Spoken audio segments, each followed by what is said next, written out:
l'Algérie ne doit plus dépendre du pétrole et du gaz, avertit Abdelmadjid Tebboune.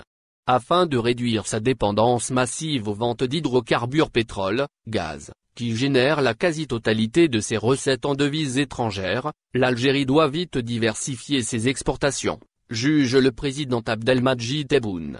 L'économie de l'Algérie, frappée par le double choc de la chute des prix de l'or noir et de la pandémie de coronavirus, dépend très fortement de ses hydrocarbures, pétrole et gaz.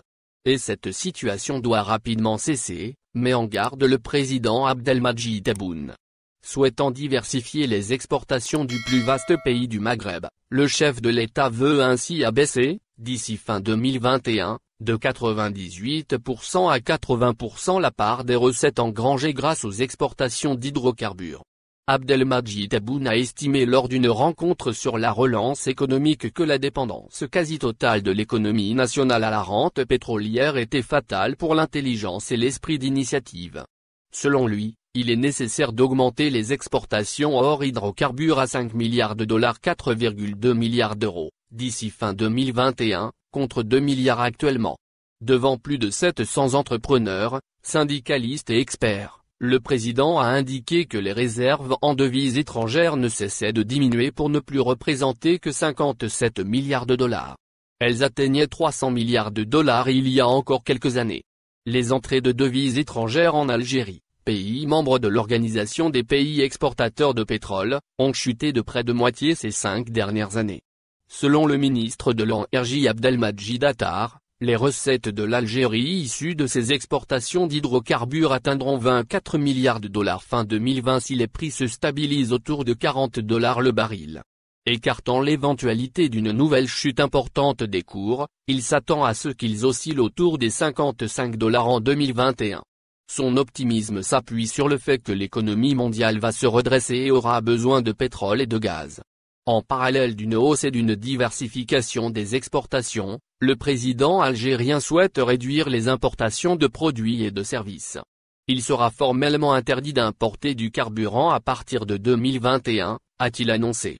Selon M. Attar, cette interdiction concernera l'essence mais l'importation de fioul se poursuivra probablement l'année prochaine. L'Algérie consomme près de 14 millions de tonnes de carburant dont 2 millions sont importés, principalement du fioul. Le plan de relance économique prévoit des disponibilités bancaires de l'ordre de 1 900 milliards de dinars, 14 milliards de dollars. Pour financer les investissements, a déclaré M. Tebboune, évoquant la possibilité d'y ajouter 10 milliards de dollars provenant des réserves de change pour encourager les investisseurs. Des investisseurs qui bénéficieront d'avantages fiscaux pour chaque emploi créé. Pour le président de la Confédération algérienne du patronat citoyen Sami Agli, ce type de décision démontre que priorité est désormais donnée aux entreprises. Nous avions besoin de cette confiance, surtout la confiance des banques, a-t-il précisé à l'AFP, qualifiant d'énorme le montant alloué. Nous devons commencer à travailler car le temps n'est pas en notre faveur. Selon des prévisions du Fonds monétaire international, l'Algérie devrait connaître en 2020 une récession moins 5,2% ainsi qu'un déficit budgétaire parmi les plus élevés de la région. Relations avec Israël, une journaliste algérienne suscite la polémique. Fadila Souissi, la journaliste algérienne de la chaîne Emirati News Arabia, est au cœur d'une vive polémique sur les réseaux sociaux en Algérie. La présentatrice a interviewé le Premier ministre israélien, Benjamin Netanyahou, quelques jours après l'annonce de la normalisation des relations entre l'Émirat arabe unis et Israël. De nombreux Algériens ont dénoncé le geste de leur compatriote qui a accepté de parler avec le Premier ministre d'Israël. Un pays dont l'Algérie ne reconnaît pas l'existence. Les internautes algériens ont vivement critiqué la journaliste qui a présenté une émission pour jubiler l'accord de l'établissement de relations officielles entre l'Émirat arabe unis et Israël, avec Benjamin Netanyahou comme invité. Plusieurs internautes ont attaqué l'ancienne journaliste de Panorama, lui rappelant que l'Algérie est un pays hostile à toute possibilité d'établissement de relations diplomatiques avec Israël. Il faut noter que selon la loi algérienne, il est strictement interdit de voyager, de faire des échanges politiques, commerciaux, culturels et, bien sûr, médiatiques avec Israël. Pour rappel, l'annonce de la normalisation des relations entre les Émirats arabes unis et Israël a fait l'effet d'une bombe diplomatique. La nouvelle, une première dans le Golfe, a été accueillie avec beaucoup d'hostilité en Algérie, y voyant une trahison à la cause palestinienne. Le rapprochement entre les deux pays, annoncé officiellement jeudi soir, devrait se concrétiser dans les prochaines semaines. Cet accord inédit fait surtout entorse à l'initiative de paix arabe de 2002, socle d'un consensus au sein de la Ligue arabe. En effet, les pays membres de la Ligue arabe se sont engagés à refuser toute normalisation avec Israël tant que ce dernier ne s'est pas retiré des territoires palestiniens et n'avait pas accepté l'établissement d'un État palestinien indépendant avec pour capitale Jérusalem.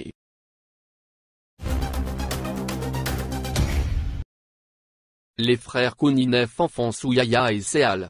Les deux anciens premiers ministres, Ahmadou Yahya et Abdelmalek Seal, déjà condamnés à de lourdes peines de prison dans des affaires de corruption, seront appelés de nouveau à la barre pour répondre à des accusations dans un autre dossier.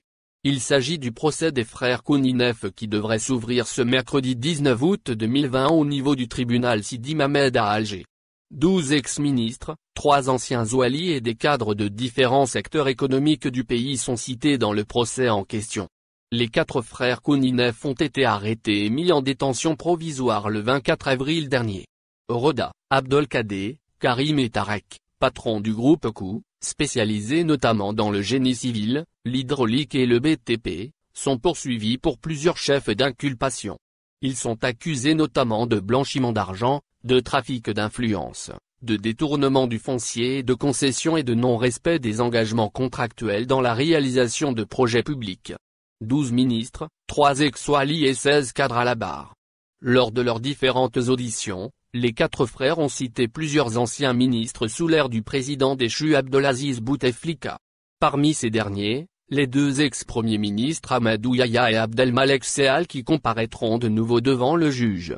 Selon l'arrêt de renvoi cité par le journal arabophone Chourouk, 12 autres ministres sont concernés par ce procès.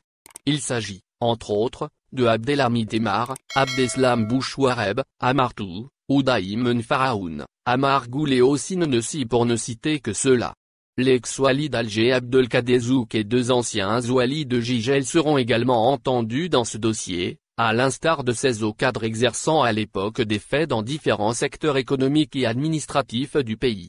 C'est dire, en somme, que c'est l'un des dossiers les plus lourds que devrait s'ouvrir ce mercredi au niveau du tribunal de Sidi Mamed. Entrée en France pour les Algériens, voici la procédure complète. Le consulat général de France à Alger a annoncé ce mercredi 19 août, la procédure complète d'entrée en France pour les Algériens autorisés. Les voyageurs algériens devront présenter une attestation de déplacement international dérogatoire et une déclaration sur l'honneur que le passager ne présente pas de symptômes d'infection à la Covid-19. À défaut de quoi, des mesures de quarantaine ou d'isolement seront appliquées. Le voyageur pourrait se voir interdit d'embarquement s'il refuse de présenter ses documents. Le consulat général de France à Alger indique que les voyageurs en provenance d'Algérie, quelle que soit leur nationalité, à leur arrivée à une frontière extérieure Schengen en France devront présenter, outre les documents requis habituellement pour le franchissement de la frontière, une attestation de déplacement international dérogatoire dont le modèle est disponible sur le site internet du ministère de l'Intérieur, précise le communiqué. Le document souligne que cette attestation doit être présentée à la compagnon de transport avant le départ et lors des contrôles à la frontière, accompagnée des justificatifs nécessaires. Elle est accompagnée d'une déclaration sur l'honneur que vous ne présentez pas de symptômes d'infection à la Covid-19 et que vous n'avez pas connaissance d'avoir été en contact avec un cas confirmé de Covid-19 dans les 14 jours précédant votre départ. Refus d'entrée en France en cas de présentation de ces documents. La mission diplomatique française en Algérie informe que le défaut de présentation de ces documents et des justificatifs qui les accompagnent peut conduire la compagnie à refuser votre embarquement ou les gardes-frontières à prononcer un refus d'entrée.